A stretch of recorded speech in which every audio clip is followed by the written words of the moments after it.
ആ സൂര്യനെ നോക്കൂ അമീർ, അതിന് നല്ല ഭംഗിയില്ലേ? മാഷാ അല്ലാ, ഇത് വളരെ നന്നായിരിക്കുന്നു. ശരി, ഇന്നത്തെ കഥ കേൾക്കാൻ നീ തയ്യാറാണോ? അതെ ബാബാ. നല്ല കാര്യം. പ്രവാചകനായ ഈസാ നബി അലൈഹിസ്സലാമിന്റെ ബാക്കി കഥയാണ് ഞാനിന്ന് പറയാൻ പോകുന്നത്. ശ്രദ്ധയോടെ കേൾക്കണം. ബിസ്മില്ലാഹിർ റഹ്മാനിർ റഹീം.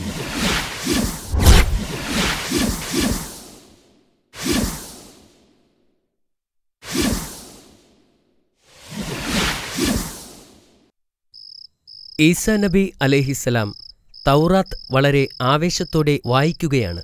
അദ്ദേഹത്തിന് അള്ളാഹുവിനോട് കടുത്ത ആരാധനയാണ്. അദ്ദേഹം തൗറാത്തിന്റെ നിയമങ്ങൾ പിൻപറ്റിയാണ് ജീവിക്കുന്നത്.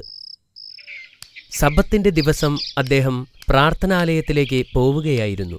പ്രവാചകൻ മൂസ അലൈഹിസ്സലാം ശനിയാഴ്ച ദിവസങ്ങളിൽ പള്ളിയിൽ വന്ന് അള്ളാഹുവിനെ ആരാധിക്കുവാൻ നിർദ്ദേശിച്ചിരുന്നു.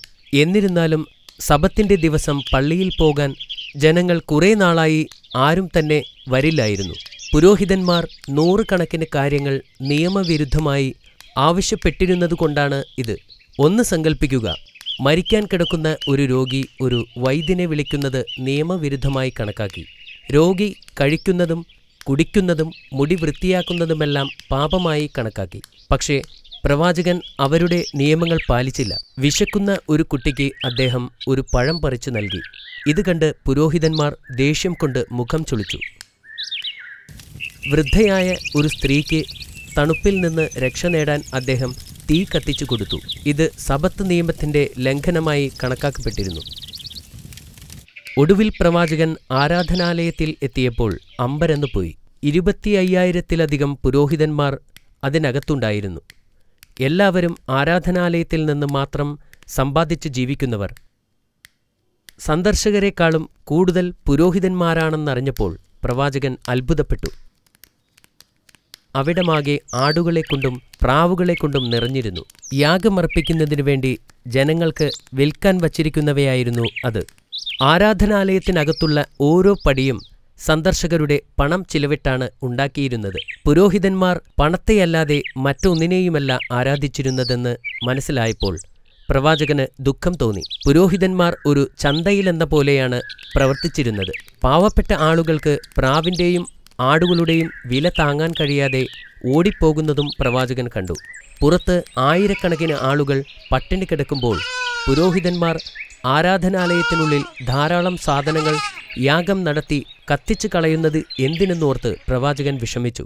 ഒരു രാത്രിയിൽ മഹത്തായ 2 പ്രവാചകന്മാരായ യഹ്യ അലൈഹിസ്സലാമും സക്കരിയ അലൈഹിസ്സലാമും ഭരണാധികാരികളാൽ കൊല്ലപ്പെട്ടു.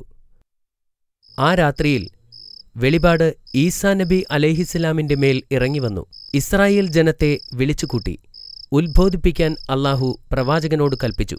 ലളിത ജീവിതം നയിച്ചിരുന്ന പ്രവാചകൻ അത് അവസാനിപ്പിച്ചു.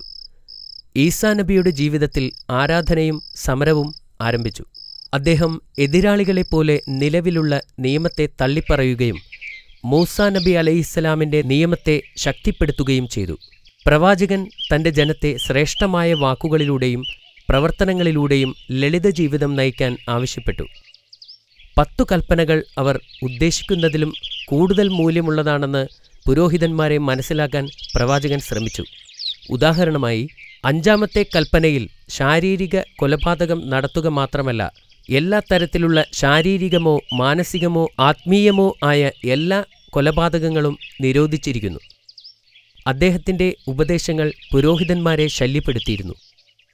പ്രവാചകന്റെ ഓരോ വാക്കും അവരുടെ ഇപ്പോഴത്തെ അവസ്ഥയ്ക്ക് ഭീഷണിയായിരുന്നു. അവരുടെ ഓരോ ദുഷ്പ്രവൃത്തിയും വെളിപ്പെട്ടുകൊണ്ടിരുന്നു. പുരോഹിതന്മാർ പ്രവാചകനെതിരെ പൊരുതാൻ തുടങ്ങി. ഒരിക്കൽ അവർ വ്യഭിചാരാരോപണം നടത്തിയ ഒരു സ്ത്രീയെ തടവിലാക്കി. അപ്പോൾ അവർ ഈസാ നബിയെ വിളിച്ചു അദ്ദേഹത്തിന്റെ അഭിപ്രായം ചോദിച്ചു. സത്യത്തിൽ ജനങ്ങളുടെ മുന്നിൽ അദ്ദേഹത്തെ തരം താഴ്ത്താൻ വേണ്ടിയായിരുന്നു അത്. മൂസാ നബിയുടെ നിയമമനുസരിച്ച് വ്യഭിചാരക്കുറ്റം ചുമത്തിയ ഒരാളെ കല്ലെറിഞ്ഞ് കൊല്ലണമെന്നായിരുന്നു നിയമം. ഈ സ്ത്രീയെ കൊല്ലുന്നത് പ്രവാചകൻ എതിർക്കുമെന്ന് പുരോഹിതന്മാർക്കറിയാമായിരുന്നു. അതിലൂടെ പ്രവാചകൻ മൂസാ നബിയുടെ ന്യായപ്രമാണത്തിനെതിരെ സംസാരിക്കുമെന്ന് അവർ കരുതി. അവർ ഈസാ നബിയുടെ മുൻപിൽ ആ സ്ത്രീയെ കൊണ്ടുവന്നു. വ്യഭിചാരിണിയെ കല്ലെറിയാൻ നിയമം നിർദ്ദേശിക്കുന്നില്ലേ എന്ന് ചോദിച്ചു. അതെ, പ്രവാചകൻ പറഞ്ഞു. അദ്ദേഹം പുരോഹിതന്മാരെയും ജനത്തെയും നോക്കി.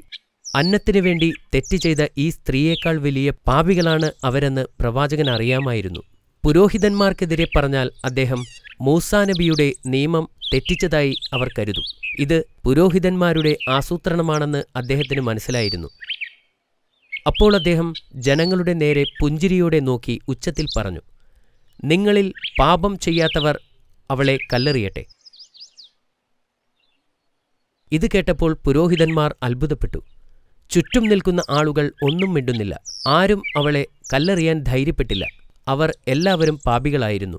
ആർക്കും യോഗ്യതയില്ലായിരുന്നു. കാരണം ഒരു മനുഷ്യനും ഒരു പാപിയെ വധിക്കാനാവില്ല. പരമകാരുണ്യവാനായ അള്ളാഹുവിന് മാത്രമാണ് അതിന് അധികാരം. ആ ദിവസം വ്യഭിചാരക്കുറ്റത്തിൽ പ്രവാചകൻ ഒരു പുതിയ നിയമം കൊണ്ടുവന്നു. പ്രവാചകൻ അവിടെ നിന്ന് ഇറങ്ങിയപ്പോൾ ആ സ്ത്രീ അദ്ദേഹത്തെ പിന്തുടർന്നു. നബിയെ അവർ പിന്തുടരുന്നുണ്ടെന്ന് മനസ്സിലായപ്പോൾ അദ്ദേഹം അവിടെ നിന്നു.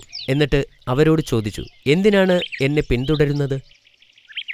അവളുടെ വസ്ത്രത്തിൽ നിന്നും ഒരു സുഗന്ധദ്രവ്യം പുറത്തെടുത്തു. എന്നിട്ട് നബിയുടെ കാലിൽ പുരട്ടി കണ്ണീരുപയോഗിച്ച് അദ്ദേഹത്തിൻ്റെ പാദം കഴുകി. അവളുടെ തലമുടി ഉപയോഗിച്ച് അദ്ദേഹത്തിൻ്റെ പാദങ്ങൾ ഉണക്കി. അദ്ദേഹം അവളെ പിടിച്ച് എഴുന്നേൽപ്പിച്ചു. അപ്പോൾ പ്രവാചകൻ മുകളിലേക്ക് നോക്കിക്കൊണ്ട് ഇങ്ങനെ പ്രാർത്ഥിച്ചു, എൻ്റെ നാഥ, ഇവൾ ചെയ്ത പാപം നീ ക്ഷമിക്കണമേ. പ്രവാചകൻ തൻ്റെ ജനത്തോട് കരുണ കാണിക്കാൻ തുടർച്ചയായി അള്ളാഹുവിനോട് പ്രാർത്ഥിക്കുമായിരുന്നു. മറ്റുള്ളവരോട് കരുണ കാണിക്കാനും അള്ളാഹുവിൽ വിശ്വസിക്കുവാനും അദ്ദേഹം തൻ്റെ ജനങ്ങളോട് പറയുമായിരുന്നു. ഒരിക്കൽ അദ്ദേഹം തൻ്റെ അനുയായികളോട് ഇങ്ങനെ പറഞ്ഞു, എനിക്ക് ഒന്നുമില്ലെങ്കിലും എനിക്ക് ഉണരാൻ കഴിയും. ഈ ഭൂമിയിൽ എന്നേക്കാൾ ധനികനായി മറ്റാരുമില്ല. ഒരിക്കൽ പ്രവാചകൻ നടന്നു പോകുമ്പോൾ അന്ധനും കുഷ്ഠരോഗിയും തളർവാദക്കാരനുമായ ഒരു ഭിക്ഷക്കാരൻ അതുവഴി വന്നു. അദ്ദേഹം ഇങ്ങനെ പറയുന്നത് പ്രവാചകൻ കേട്ടു, മനുഷ്യരിൽ ഭൂരിഭാഗം വരുന്ന ജനങ്ങളും അനുഭവിക്കുന്ന പ്രശ്നങ്ങളിൽ നിന്നും എന്നെ സംരക്ഷിച്ചതിന് അള്ളാഹുവിന് സ്തുതി. പ്രവാചകൻ നടത്തം നിർത്തിയിട്ട് അദ്ദേഹത്തോട് ചോദിച്ചു, നിങ്ങൾ അന്ധനും കുഷ്ഠരോഗിയും തളർവാദക്കാരനുമാണ്. ഇനി ഏതു പരീക്ഷണമാണ് നിങ്ങൾ സഹിക്കേണ്ടത്? എന്നാൽ ഭിക്ഷക്കാരൻ പറഞ്ഞു, ഒരു പരീക്ഷണത്തിൽ നിന്നും അള്ളാഹു എന്നെ രക്ഷിച്ചു, ഏറ്റവും വലിയ പരീക്ഷണത്തിൽ നിന്നും. അത് അവിശ്വാസമാണ്. ആ പാവപ്പെട്ട വൃദ്ധൻ പറയുന്നത് കേട്ട് പ്രവാചകന് സന്തോഷമായി. അദ്ദേഹം മുന്നോട്ട് നീങ്ങി ആ വൃദ്ധന്റെ തോളിൽ കൈവച്ചു. അത് ഒരു അത്ഭുതമായിരുന്നു. പ്രവാചകൻ ആ മനുഷ്യനെ സ്പർശിച്ച ഉടനെ അദ്ദേഹത്തിൻ്റെ രോഗങ്ങൾ സുഖപ്പെട്ടു. അദ്ദേഹം എഴുന്നേറ്റ് നിൽക്കാൻ തുടങ്ങി. അള്ളാഹു അദ്ദേഹത്തെ സുഖപ്പെടുത്തി. അദ്ദേഹത്തിൻ്റെ മുഖം ഇപ്പോൾ സൗന്ദര്യം കൊണ്ട് തിളങ്ങി. ആ വൃദ്ധൻ പ്രവാചകന്റെ കൂടെ കൂടാൻ അനുവാദം ചോദിച്ചു. പ്രവാചകൻ സമ്മതിച്ചു. അങ്ങനെ അയാൾ പ്രവാചകന്റെ അനുയായിയായി തീരുകയും അള്ളാഹുവിനെ ആരാധിക്കുകയും ചെയ്തു. മാഷാ അല്ലാ, ഇതൊരു മഹത്തായ കഥയാണ്. കഥ ഇഷ്ടപ്പെട്ടതിൽ എനിക്ക് സന്തോഷമുണ്ട്. ബാബ ഇന്ന് ചോദ്യങ്ങളൊന്നും ചോദിക്കുന്നില്ലേ? ആ ഉണ്ട്. നീ റെഡിയാണോ? ഞാൻ റെഡിയാണ്. ശരി. സബത്തിന്റെ ദിവസം പുരോഹിതന്മാർക്ക് പ്രവാചകനോട് ദേഷ്യം തോന്നാൻ ഇടയായത് എന്തുകൊണ്ടാണ്? പ്രവാചകൻ മറ്റുള്ളവരെ സഹായിക്കുന്നത് കണ്ടിട്ടാണ് അവർക്ക് ദേഷ്യം തോന്നിയത്. ഉത്തരം ശരിയാണ് അമീർ. ആരാധനാലയത്തിൽ പ്രവേശിച്ചപ്പോൾ പ്രവാചകന് ദേഷ്യം തോന്നാൻ കാരണമെന്ത്? സന്ദർശകരെക്കാൾ കൂടുതൽ പുരോഹിതന്മാരെ നബി അവിടെ കണ്ടു. പുരോഹിതന്മാർ പണം എല്ലാവരിൽ നിന്നും ഈടാക്കിയിരുന്നു. പണമില്ലാത്തവരെ അവിടെ നിൽക്കാൻ അനുവദിക്കില്ലായിരുന്നു. അവിടം ഒരു ചന്ത പോലെയായിരുന്നു. ശരിയല്ലേ ബാബ? മാഷാ അല്ലാ, അതാണ് ശരിയായ ഉത്തരം. Very good Amir. Thank you Baba. ആ സ്ത്രീ പ്രവാചകനെ പിന്തുടർന്നതെന്തിനാണ്? പ്രവാചകൻ ആ സ്ത്രീയെ രക്ഷിച്ചതുകൊണ്ടായിരുന്നു പിന്തുടർന്നത്. എങ്ങനെയാണവൾ നന്ദി കാണിച്ചത്?